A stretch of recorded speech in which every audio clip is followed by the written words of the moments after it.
My name is Dan Adams. I'm the owner of Next Level Riding Clinics, and I've been riding snowmobiles for about 17 years. I tend to take all my sports pretty seriously, but I would say within the last 10 years or so, as snowmobile technology has changed, and I started realizing what I was able to do on a snowmobile, I think within those 10 years is when I really decided to take my riding to the next level.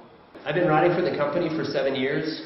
Some of my first snowmobiles that I can remember as a little kid were Polaris snowmobiles, so been using Polaris products for quite some time. The personality of a Polaris snowmobile, to me, it seems like it's a really aggressive snowmobile, but at the exact same time, for somebody that's brand new at riding or just a beginner, it's a very intuitive machine. It's something that you can step on and feel right at home with the moment that you get on it.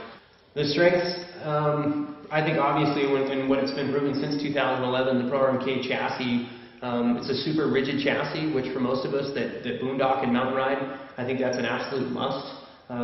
Its nimbleness, it feels a lot lighter than it is, and I think that it's an unbelievable sled in the trees and for that style of riding.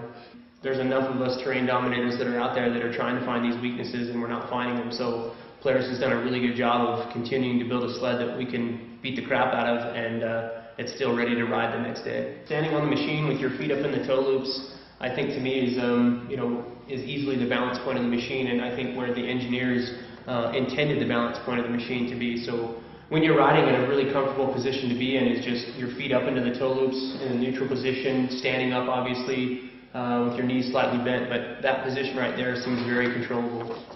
To maintain leverage, I think your best bet is to always be standing up on the machine.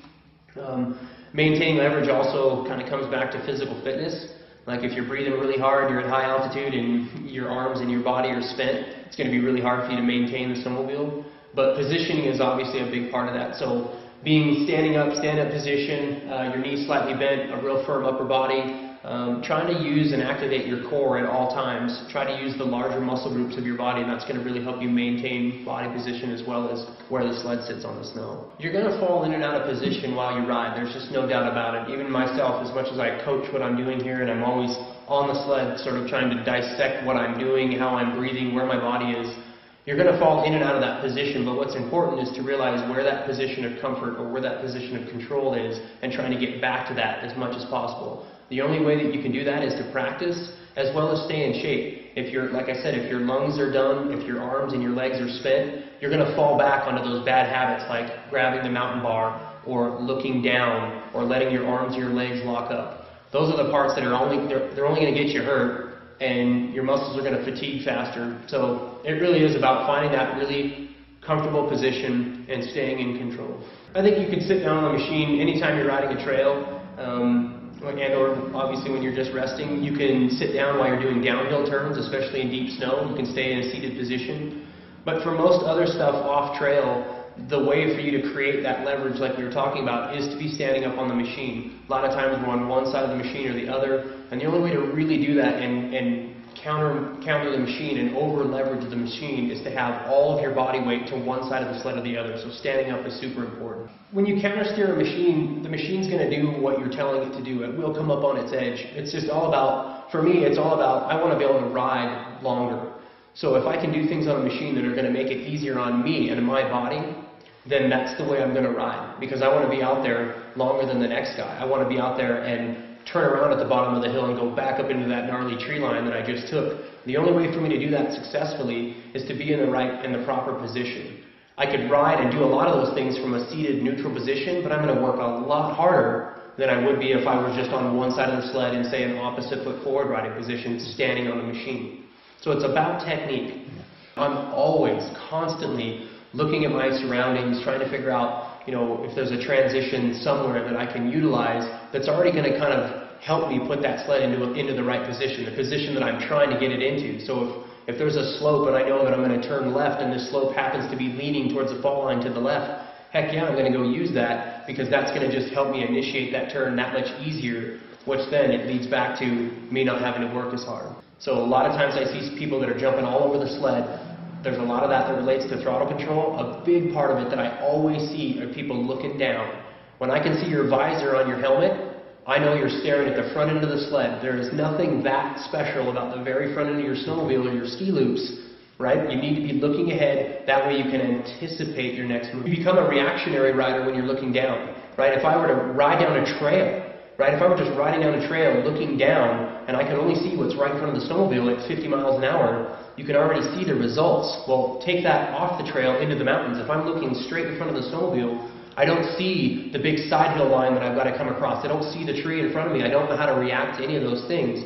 Becoming an anticipated rider, right? I'm looking ahead, I'm planning my next move, I'm watching my breathing, I'm telling myself to breathe, I'm putting myself in the right body position, giving my sled enough throttle, or maybe I'm on the brakes, but whatever is happening, I'm ahead of it. I'm a move ahead of what's happening next. So I'm looking ahead, remembering to breathe, and in the right body position. When your body is fatiguing, when you are getting arm pump, when you're not making decisions quickly enough, it means that you're running out of oxygen, which 9 times out of 10 means that you're holding your breath. So most people, when you're doing something strenuous, or something that you're nervous about, you're holding your breath. I catch myself doing it a lot, so I have to tell myself to breathe while I'm out there riding.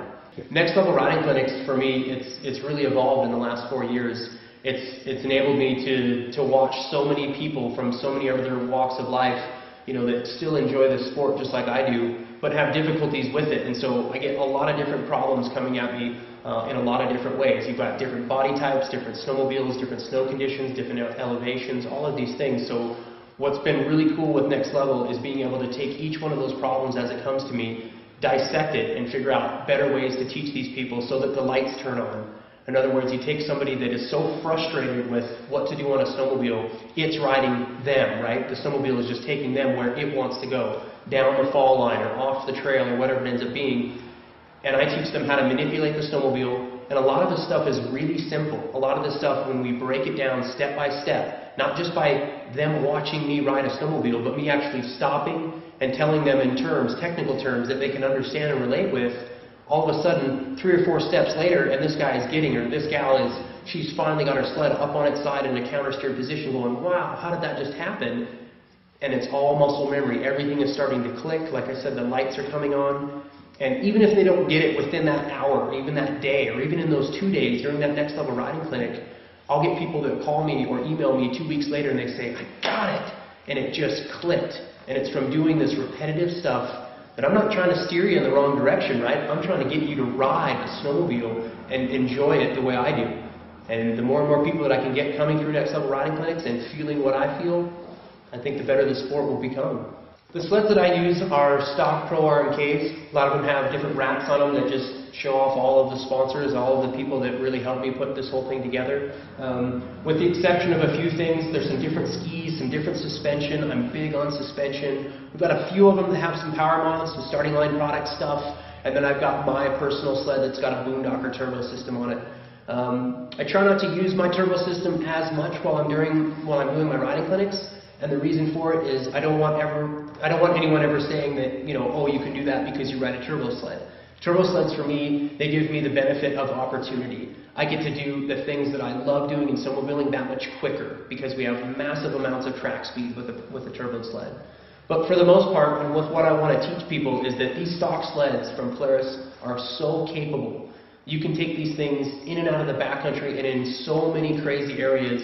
I think that's what really shines during a part of my class, is people understanding and learning the capabilities of these sleds. I'm a super competitive person, I always have been, and ever since I was a little kid, I grew up ski racing and snowboard racing, and I've always had that thrill of just wanting to win, right? Just wanting to be ahead of everybody. And snowmobiling to me, that's no different. Like when I'm out there, whether it's the group of riders that I'm with, or whether it's just the trees or just the environment that I'm in this competition with it. And I think the best part about snowmobiling is the fact that I love it. I'm very passionate about it, and the best part about Polaris snowmobiles is I love to win.